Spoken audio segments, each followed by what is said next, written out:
Salam kasih dalam nama Tuhan Yesus Kristus. Gimana kabar Bapak Ibu Saudara yang kekasih? Dalam ibadah pelayanan kategorial atau dikenal dengan Pelkat, pada hari Jumat saat ini kita akan masuk beribadah di hadapan Tuhan, dan saatnya kita akan membaca dan mendengarkan firman Tuhan. Tetap siapkan hati dan pikiran, dan saya mengajak kita untuk satu dalam doa. Kita berdoa. Tuhan Bapa di sorga, kami akan membaca dan merenungkan firman-Mu serta melakukannya.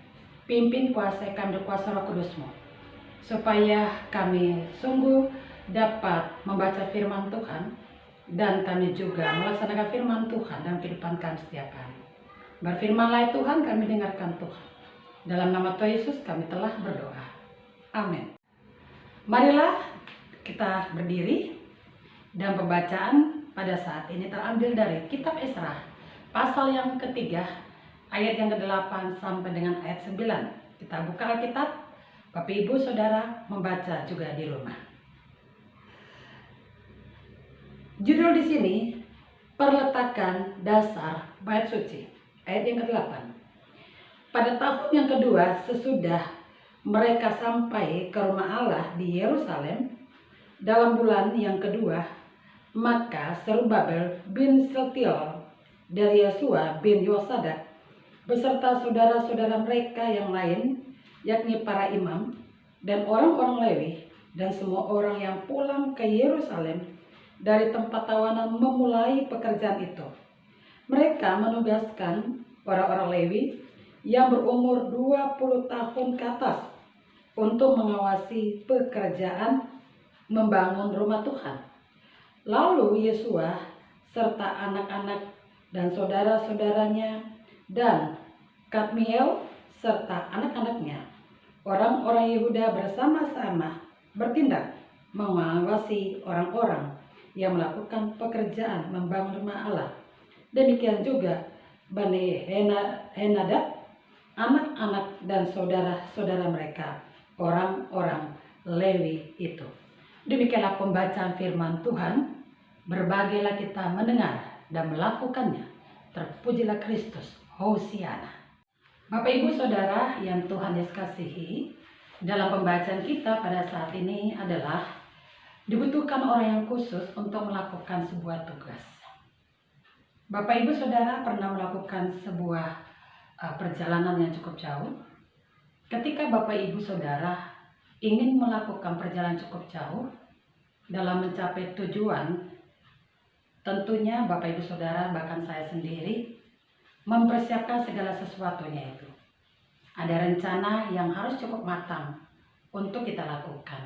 Yang pertama, kapan waktunya kita berangkat atau melakukan perjalanan tersebut, bagaimana kesehatan kita, baik atau tidak baik, bekal apa yang kita bawa, dan siapa orang-orang yang akan ikut serta di dalam perjalanan kita. Nah, kalau semuanya itu dapat diatur dengan matang, tentunya apa yang kita tuju, yang menjadi tujuan kita, pasti akan berhasil, atau dengan kata lain adalah sukses. Demikianlah juga di dalam pembacaan kita pada saat ini mengajari kita tentang Kitab Esra, yang selama seminggu ini mengangkat tentang Kitab Esra yang mengisahkan tentang pembangunan Bait Allah.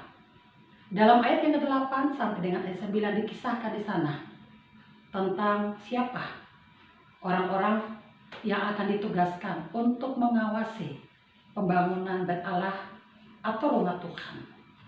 Bukan hanya dibutuhkan bahan, material, atau bekal apa saja, atau orang-orang yang bekerja. Namun yang juga sangat penting yang tidak boleh dilupakan adalah siapa pengawasnya. Kalau pengawasnya adalah orang yang juga sudah terlatih, disiplin, tekun, bekerja keras, dan setia, maka itu akan dapat tercapai.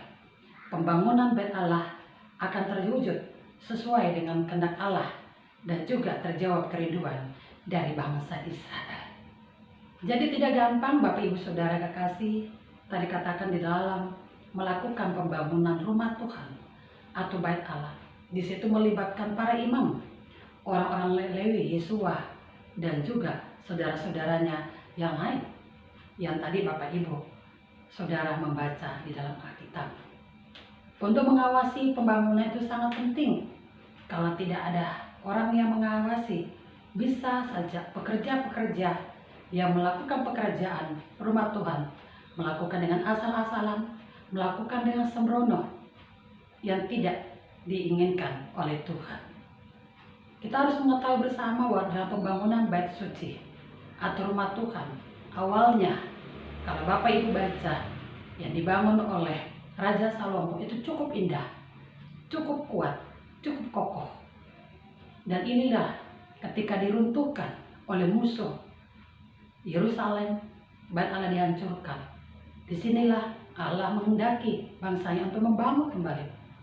Itu semula sama dengan pembangunan yang pertama. Jadi semua harus matang, Bapak Ibu dan Saudara. Karena ini adalah pekerjaan yang langsung diperintahkan oleh Tuhan kepada umatnya yang ada. Dan ini bukan adalah pekerjaan yang main-main. Pekerjaan selain merupakan perintah Tuhan, juga adalah tempat di mana umat bisa melakukan persekutuan bersama dengan Tuhan. Dan iman mereka juga akan terus kembali terjaga dengan baik, terbangun dengan baik. Dan mereka akan tetap setia kepada Tuhan. Bapak Ibu Saudara yang Tuhan Yesus kasihi, pelajaran saat ini untuk kita terapkan dalam kehidupan kita, baik pribadi, keluarga, pekerjaan dan pelayanan, sungguh sangat baik untuk kita juga lakukan. Tadi di awal saya mengatakan bahwa dalam melakukan perjalanan jauh untuk mencapai tujuan juga sama, kita perlu perencanaan yang cukup matang. Dalam beberapa minggu ini, bahkan sampai bulan Maret saat ini, Gereja GPIB bersama-sama, baik yang ada di kota-kota di pedesaan, bahkan kita yang ada di sini di kota Mataram GPIB, Immanuel Bung Karno Mataram Dewa Supratman yang ada, bersama-sama duduk untuk membicarakan program kerja setahun ke depan, tahun 2021-2022. Ini yang harus kita lakukan, apalagi di dalam kondisi pandemi COVID-19 yang tidak ada orang satupun yang mengetahui kapan ini akan berakhir. Tapi mau tidak mau, pekerjaan pelayan Tuhan harus terus berjalan. Sebagai pelayan-pelayan Tuhan yang dilibatkan oleh Tuhan untuk melaksanakan tugas panggilan pengutusan ini, termasuk saya, kita dipanggil bersama bahwa kita masuk di dalam penyusunan program kerja ke depan. Dan itulah yang harus kita lakukan. Kita belajar dari firman Tuhan ini. Dalam menyusun program kerja, kita tidak boleh asal-asalan. Kita tidak boleh main-main. Kita tidak boleh sembrono. Harus dengan matang. Kita harus berpikir dengan matang, hati yang sukacita, punya tanggung jawab, punya konsistensi, punya komitmen bahwa apa yang kita lakukan bukan untuk diri kita sendiri, bukan untuk gereja kita, tetapi apa yang kita lakukan adalah untuk Tuhan. Program kerja, anggaran yang ada, ini kita susun dan akan ditetapkan bersama, karena ini menjadi satu pedoman, satu dasar bagi kita untuk melakukan pelayanan ke depan, khususnya di tahun 2021-2022. Mintalah hikmat Allah, bukan hikmat duniawi, bukan kepentingan diri kita sendiri. Minta hikmat daripada Allah. Apa yang harus kita lakukan? Memang di dalam kondisi pandemi COVID-19, dengan kondisi yang berdampak dalam perekonomian sampai dalam kehidupan gereja kita melihat bersama Bapak Ibu Saudara yang Tuhan Yesus kasihi, ini menjadi pergumulan di mana-mana, termasuk berdampak dalam kehidupan gereja. Nah, bagaimana kita dengan hikmat Allah melakukan hal semuanya itu? Pandai-pandailah kita melakukannya supaya seluruh juga jemaat bisa terlayani dengan baik, terbangun imannya dengan baik, Bapak Ibu, agar supaya pembenaran atau kebenaran Injil itu bisa terus nyata hadir di tengah-tengah dunia ini.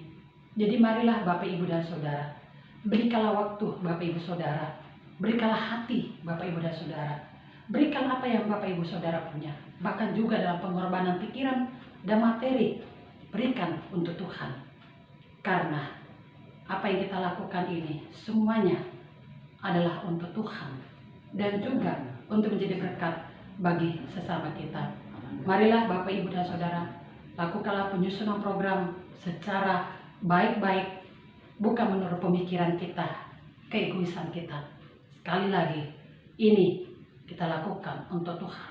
Dan apa yang sudah menjadi satu ketetapan secara keseluruhan oleh GPIB, kita lakukan dan berlakukan di seluruh jemaat-jemaat ketika kita juga diutus jemaat di mana kita layani. Kita mengajari mereka, membuat mereka juga pintar, dewasa di dalam melakukan pelayanan ke depan. Perencanaan ini harus betul-betul kita lakukan, apalagi kita selaku pelayan Tuhan. Kita lah yang mengajari, kita lah yang menuntun bagaimana jemaat ini berjalan ke depan, sehingga kita melihat bagaimana program kerajaan ini akan terus berjalan dan semua orang diberkati oleh Tuhan. Marilah Bapak Ibu dan Saudara kekasih, dengan tema yang ada, dari tema tahun 2019-2020, dan juga dalam kesepakatan tema 2021-2022 dalam kesepakatan GPIB yang ada. Kalau memang ini adalah penataan kembali, mari kita menata, dimulai bagaimana kita menata dalam program kerja dan anggaran lebih baik lagi. Tuhan akan menolong kita dalam penyusunan program anggaran dan penetapan yang ada, tidak hanya untuk GPIB, tetapi GPIB akan menjadi berkat dimanapun berada. Tuhan memberkati kita semua. Amin. Mari Bapak Ibu dan Saudara kekasih, kita satu di dalam doa. Kita berdoa. Tuhan, terima kasih untuk firman yang sudah kami dengarkan. Memang benar tidak boleh kami main-main Tuhan. Ketika kami ditugaskan oleh Tuhan untuk melakukan sesuatu yang terutama dan terpenting di dalam untuk memuji dan memuliakan nama Tuhan. Apalagi GPIB dalam pada minggu-minggu bulan ini Tuhan. Kami menyusun dan menetapkan program kerja termasuk kami di GPIB Immanuel Bung Karno Mataram. Bersama seluruh pelayan-Mu Tuhan, kami ditugaskan untuk betul-betul memikirkan, menuangkan gagasan ide-ide yang cemerlang Tuhan. Apalagi di tengah situasi kondisi COVID-19 yang ada.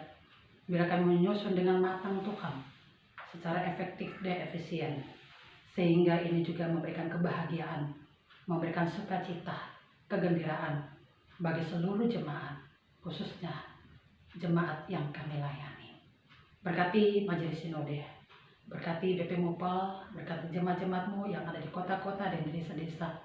Tolonglah kami semua dari hikmat Tuhan, agar supaya kami bekerja untuk Tuhan, bukan untuk pribadi, bukan untuk kelompok, bukan untuk mencari nama baik, tetapi kami lakukan untuk Tuhan. Ampuni kami Tuhan, kalau selama ini kami berdosa. Kami hanya sekedar asal-asalan dalam melakukan segala sesuatu dalam pelayanan. Sebagai hamba-hamba-Mu Tuhan, sebagai umat-Mu yang ada, ampuni kami Tuhan. Biarlah kami betul-betul memberikan diri kami Tuhan, pikiran, dana, bahkan juga jiwa kami, serta segala talenta yang Tuhan berikan kepada kami. Lengkapi kami dengan kuasa Roh Kudus-Mu, supaya kami tahu apa yang harus kami lakukan dalam pelayanan kami. Berkatilah jemaat-jemaat-Mu Tuhan, di dalam berkat syukur yang mereka terima daripada Tuhan. Baik kelahiran mereka, perkawinan mereka, bahkan juga di dalam jabatan, pekerjaan, dan rumah tangga mereka ya damai. Berkati mereka yang juga di dalam pergumulan, karena sakit penyakit, karena kedukacitaan, masalah ekonomi, rumah tangga, dan juga sebagainya. Kami mohon kepada-Mu Tuhan, agar supaya Tuhan Yesus tolong, agar semuanya berjalan dengan indah, berjalan dengan penuh kasih sayang Tuhan. Berkati bangsa Indonesia kami, berkati rakyat kami, berkati pemimpin kami, berkatilah kota Mataram yang ada semuanya Tuhan. Berkati kota-kota, daerah yang kami tinggal dimanapun berada Tuhan. Terima kasih Bapa di dalam kerajaan sorga. Engkau sungguh baik di dalam kehidupan ini Tuhan. Berkati rumah tangga kami, orang tua, kami sebagai orang tua, kami sebagai anak, bala kami tetap hidup kuat di dalam kasih sayang Tuhan. Pekerjaan kami Tuhan juga memberkati Tuhan. Semuanya sehingga anak-anak kami, cucu kami yang sekolah boleh bisa kami biaya dengan baik dan mereka menjadi Terpujilah Engkau Bapa, ampunkan kami. Dalam nama Tuhan Yesus yang pernah mengajar kami berdoa. Bapa kami yang di surga, dikuduskanlah namamu, datanglah kerajaanmu, jadilah kehendak-mu di bumi seperti di surga. Berikanlah kami pada hari ini makan kami cukupnya, dan ampuni kami akan kesalahan kami, seperti kami juga mengampuni orang yang bersalah kepada kami. Jangan membawa kami ke dalam pencobaan, tapi lepaskan kami dari paling jahat.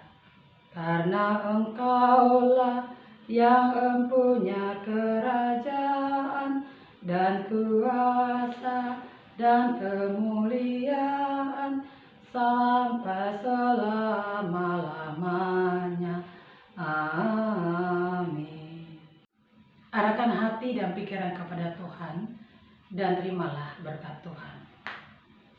Kasih karunia, rahmat, dan sejahtera dari Allah Bapa di sorga dan Tuhan Yesus serta persekutuan Roh Kudus memberkati Bapak Ibu Saudara, anak-anak dalam kehidupan keluarga, pekerjaan dan pelayanan dimulai dari sekarang sampai selama-lamanya.